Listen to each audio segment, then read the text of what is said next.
जय हिंद दोस्तों, ये टू ड्राइव कोड इंडिया में आपका स्वागत है। चलिए आपका लू सेंटर स्टार्ट करते हैं आपका हिस्ट्री से, और एक एक क्लासेज आपका कंटिन्यू करेंगे।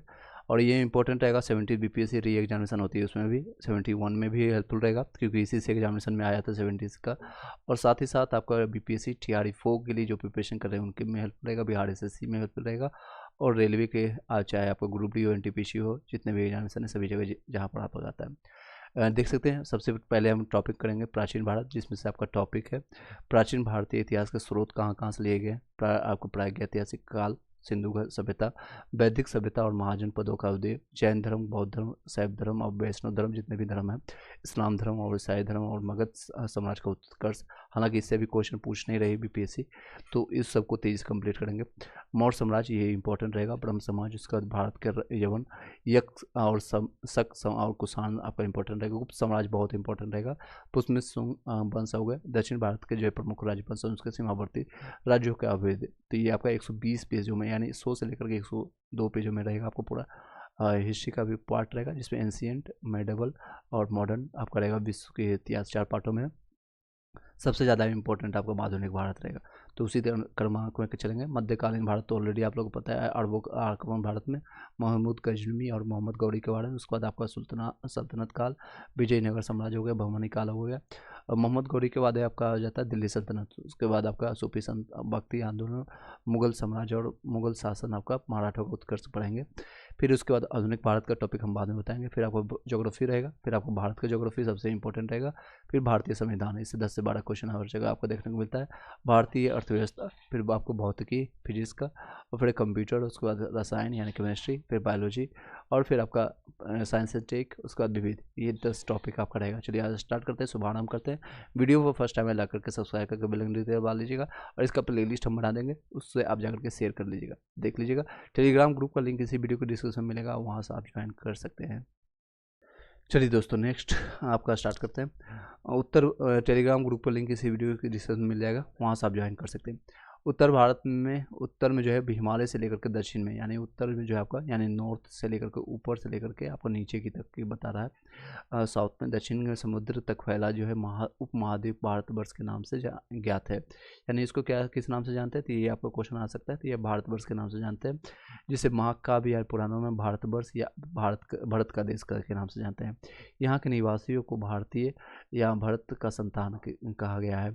यूनानियों ने भारत को इंडिया या मध्यकालीन जो है मुस्लिम इतिहासकारों ने हिंदू जो है मध्यकालीन भारत यानी मिडिवल हिस्ट्री में क्या कहते हैं, इसको हिंदू के नाम से जानते हैं, और अथवा हिंदुस्तान के नाम से जानते हैं। तो प्राचीन यूनानी लोग इसको क्या कहते हैं, इंडिया, भारत को इंडिया के नाम से जानते हैं, और अभी इसको हिंदुस्तान के नाम से मध्यकालीन में।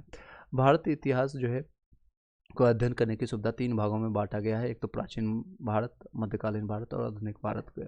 प्राचीन भारत के जो है पहला टॉपिक आपका आ जाता है, प्राचीन भारतीय इतिहास के स्रोत क्या क्या है। तो किस स्रोत से हम लोग जान पाते हैं कि क्या है इतिहास हमारे एंशियंट टाइम का, यानी प्राचीन भारत का। चलिए, प्राचीन भारत के जो है इतिहास के जो है मुख्यतः 4 आपको स्रोत प्राप्त होते हैं। एक तो आपका धर्म ग्रंथ से, ऐतिहासिक ग्रंथ से, और विदेशियों के विवरण से, जिसे आपका हीनयान आ गया, आपका आ गया जो आपका महायान हो गया। इस जो आपका विदेशी जितने हर्षवर्धन के सामने आपका जो आया था, हर्षवर्धन के समय में आपका हीनयान आया था, मेगास्थनीज आया था, इस सब या चीनी जितने यात्री हैं उसके विवरण से। पुरातात्विक संबंधित जिसे अशोक के साक्ष्य मिल गए। ऐतिहासिक ग्रंथ जितने भी आपके, जैसे ऋग्वेद हो गया, गीता, रामायण, ये सारे हो गया। धर्म ग्रंथ ही आपका आ जाएगा, गीता, रामायण, ये सारे चीज़ों से प्राप्त होता है। धर्म ग्रंथ एवं ऐतिहासिक ग्रंथ से मिलने वाली महत्वपूर्ण जानकारी, जिसे भारत का सर्व प्राचीन धर्म जो ग्रंथ है, जैसे वेद है, वो सबसे प्राचीन अगर बोला जाएगा तो ये आपका क्वेश्चन बन सकता है कि सबसे भारत का सर्व प्राचीन जो है धर्म ग्रंथ कौन सा है, तो वेद, जिसे आपका स्वामी दयानंद सरस्वती जो बोलते हैं, क्या बोलते हैं, वेदों की ओर लौटो। तो ये आपका सबसे प्राचीन वेद है, जिसके संकल्पकर्ता जो है महर्षि आपका जो है कृष्ण द्वैपायन वेद व्यास को माना जाता है। किसको माना जाता है, तो वेद व्यास का। यहाँ से क्वेश्चन बन जाएगा, तो किसको माना जाता है, आपका वेद का जो है रचयिता कौन है, तो वेद व्यास को माना जाता है। वेद 4 प्रकार के होते हैं, तो कौन कौन सा है, ऋग्वेद सबसे पुराना वेद होता है, यजुर्वेद सामवेद जिसमें संगीत के ज्ञान कर मिलती है। अर्थवेद ये सबसे आधुनिक यानी कि सबसे बाद का वेद है, जिसमें आपका जादू टोना सब कुछ मिलता है। तो अब एक एक चीज़ों को जानते हैं। सबसे पहले ऋग्वेद को पढ़ते हैं। ऋचाओं के क्रमबद्ध ज्ञान के संग्रह को ऋग्वेद कहते हैं, यानी जितने भी ऋचाएँ हैं, ऋचाओं के क्रमबद्ध ज्ञान के संग्रह को ऋग्वेद कहा जाता है। इसमें 10 मंडल मिलते हैं। ये भी क्वेश्चन बनता है कि कितने मंडल है, 10 मंडल मिलते हैं। इसमें सूक्त कितने हैं, तो 1028 सूक्त हैं। तो ये सारे क्वेश्चन बनते हैं, इससे क्वेश्चन कई बार आ चुका है। जिसमें सूक्त का मतलब होता है बालसिक पाठ के जो है 11 सूक्त सहित इसमें संग्रहित है। ऋचाएँ कितने हैं इसमें, तो ऋचाओं के क्रमबद्ध ज्ञान को हम ऋग्वेद कहा जाता है, जिसमें 10,462 ऋचाएँ हैं। कितना ऋचाएँ हैं दोस्तों बताइएगा आप लोग कमेंट बॉक्स में। तो 10,462 इसमें है, 10,462 मंडल 10 है और सूक्त आपका 10,028 है। इस तरह जो है मैं आपको मल्टीपल टाइम आपको रिवाइज करवाऊंगा। इसको 2 से 3 बार अगर वीडियो को अगर आप 3 टाइम सुन के चले जाएंगे तो सारे क्वेश्चन आपका बन जाएगा। इस वेद के जो है ऋचाओं के पढ़ने के वाले जो है ऋषि को होत्री कहते हैं। अगर इस वेद को अगर कोई पढ़ता है उसको, जैसे पुरोहित हो गया, पंडित हो गया, उसको अगर इस ऋचाओं को अगर जो पढ़ता है वेद के ऋचाओं को, यानी कि जितने भी है 10,462 ऋचाओं को अगर कोई पढ़ता है तो उसको होत्री के नाम से जाना जाता है। ये क्वेश्चन आता है कि इन ऋचाओं को पढ़ने वालों को क्या कहा जाता है, तो इसको क्या कहते हैं, तो इसको होत्री के नाम से जानते हैं। क्या कहते हैं, होत्री के नाम से जानते हैं। आई होप कि क्लियरली दिख रहा होगा। नेक्स्ट कलर ले लेते हैं, पिंक वाला। इस वेद में जो है आर्यवर्त के जो राजनीतिक प्रणाली और इतिहास के बारे में जानकारी मिलती है। विश्वामित्र द्वारा रचित जो है ऋग्वेद के 3रे मंडल में सूर्य देवता सावित्री को समर्पित प्रसिद्ध मंत्र गायत्री है। गायत्री मंत्र आप लोगों ने पढ़ा होगा या सुना होगा, जो कि महिलाओं के वर्जित है। हालांकि कई लोग पढ़ते हैं इसका, जो आपका ओम भूर्भुवः जो आपका जाता है इस तरह से। गायत्री मंत्र जो है विश्वामित्र द्वारा रचित है। किसके द्वारा, सबसे पहले क्वेश्चन आता है किसके द्वारा रचित है, तो विश्वामित्र ने इसको रचित किया है।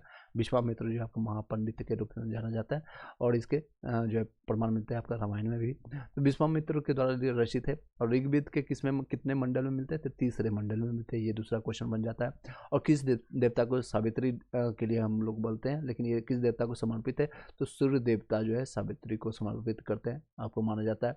और ये इसके जो है 9वें मंडल में देवता सोम का उल्लेख मिला हुआ। इसी जो है ऋग्वेद के 9वें मंडल में, ऋग्वेद के 9वें मंडल में किस देवता का वर्णन मिलता है, तो सोम जो आपका रस है जो पीते हैं, यानी जो सोम देवता का इसमें वर्णन मिलता है। तो कई देखिए हर एक लाइन से एक एक क्वेश्चन बनता है दोस्तों, हर एक लाइन से कई क्वेश्चन बन जाते हैं। फिर से बताते हैं, विश्वामित्र द्वारा रचित है ऋग्वेद और इसके 3रे मंडल में आपको मिलता है आपका सूर्य देवता का सावित्री को समर्पित है जो गायत्री मंत्र। और इसके 9वें मंडल में जो आपको देवता सोम का उल्लेखित मिलता है। इसके 8वें मंडल के जो है हस्तलिखित ऋचाओं को लिखा आपका खिल जाता है। चतुर्थ वर्णन समाज की इस कल्पना आदि का स्रोत जो है ऋग्वेद के 10वें मंडल में वर्णित है, पुरुष सूक्त है। इसके अनुसार जो है 4 वर्ण जो आपको मिलता है, एक तो ब्राह्मण है, क्षत्रिय, वैश्य, शूद्र, ये 4 वर्ण मिलते हैं आपको। कौन कौन से है, आपका चतुर्थ वर्ण यानी 4 वर्णों का मिलता है वर्णन। समाज की कल्पना का जो है ऋग्वेद के 10वें मंडल में मिलता है। कई को लोग आपको पूछेंगे तो बताइए कि जो 4 वर्णों का वर्णन है किस मंडल में है, ऋग्वेद के कितने मंडल में, तो 10वें मंडल में मिलता है। हर एक क्वेश्चन मिलता है। और इसमें कौन कौन सा वर्ण मिलता है, तो आपका 4 वर्ण का वर्णन इस तरह से देख सकते हैं। ब्राह्मण है जो कि आपका ब्राह्मण है, क्षत्रिय आपका भुजाओं से, वैश्य आपका जंघा से, आपका शूद्र आपका जो है आपका पाँव से निकलता है, ब्राह्मण आपका सर से के ऊपर से यानी भुजाओं के ऊपर से निकलता है। तो ये सारे वर्णन है और ये सब क्रम के आधार पर बनाए होते थे।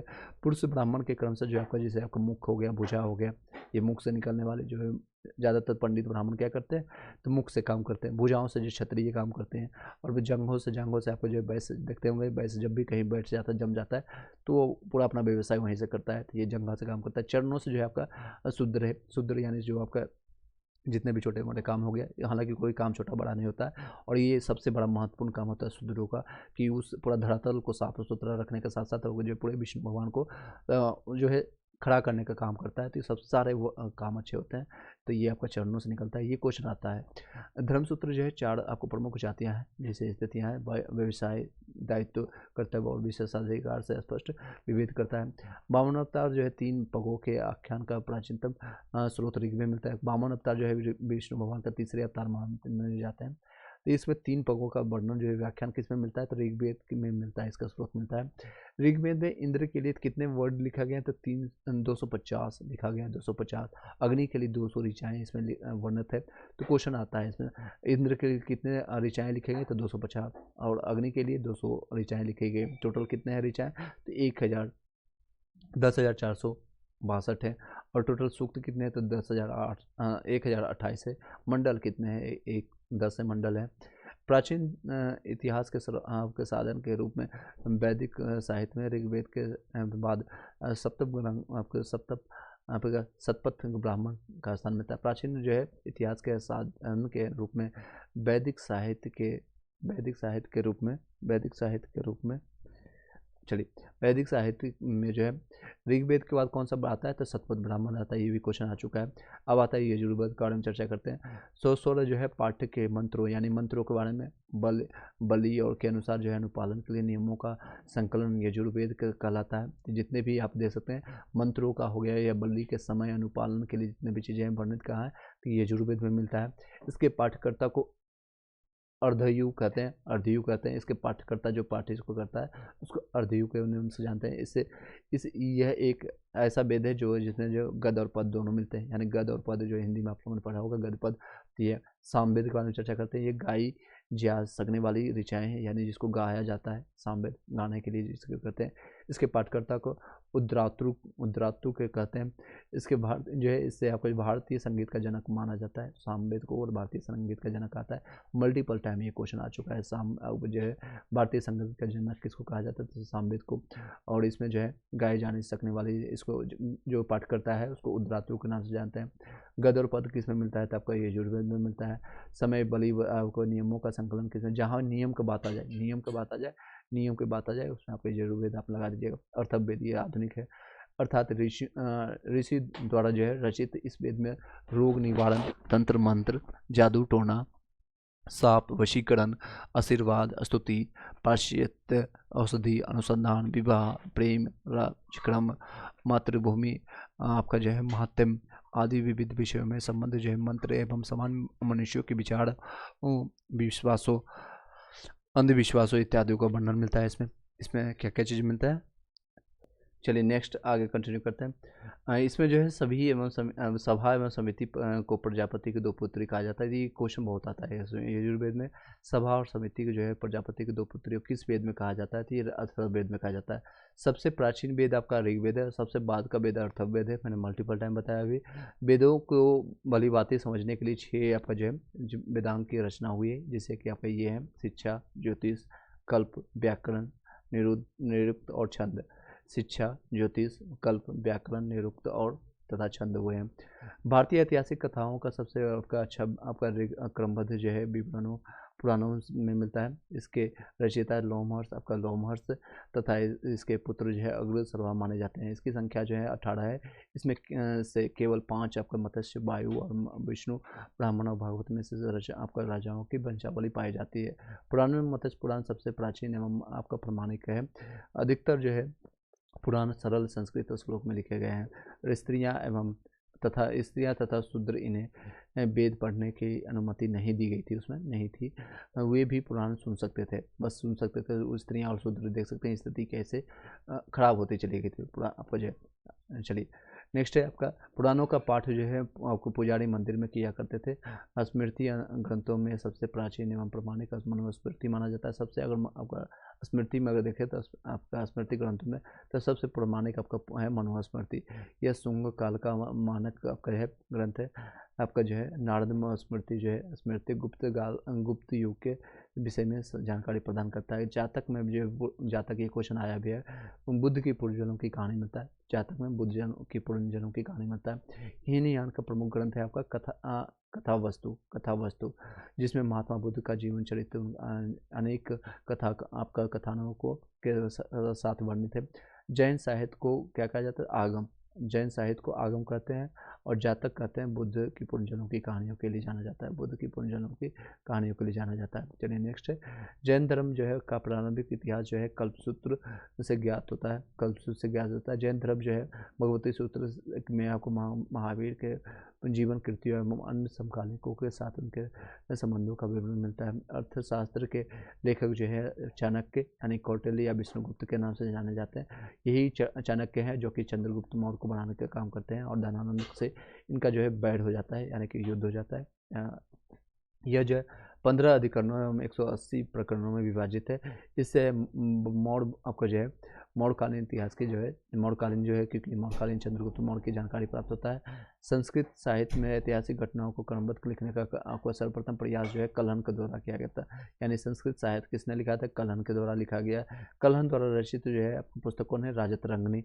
इसमें जो है कश्मीर के राजाओं के यानी इतिहासों के बारे में जानकारी मिलता है। कलहन के द्वारा रचित कौन है? राजतरंगिणी। कश्मीर के इतिहास यानी राजाओं के बारे में जानकारी मिलता है। कुछ इंपॉर्टेंट चीज़ें यहाँ पर छूट गई, ये बता देते हैं। पुराण और उसके संबंधित वंश है, जैसे विष्णु पुराण आपका मौर्य वंश से है, मत्स्य पुराण आपका है जो आंध्र सातवाहन से, वायु पुराण आपका गुप्त वंश है। वायु पुराण गुप्त वंश, ये क्वेश्चन आता है आपका। वायु पुराण किससे संबंधित है? गुप्त वंश से। मत्स्य पुराण आपका आंध्र सातवाहन से है आपका। विष्णु पुराण आपका जो है मौर्य वंश से। विष्णु पुराण चंद्रगुप्त मौर्य के द्वारा चंद्रगुप्त द्वारा बनाया गया था, तो विष्णु पुराण, उसका मत्स्य, उसका वायु पुराण याद रखिएगा।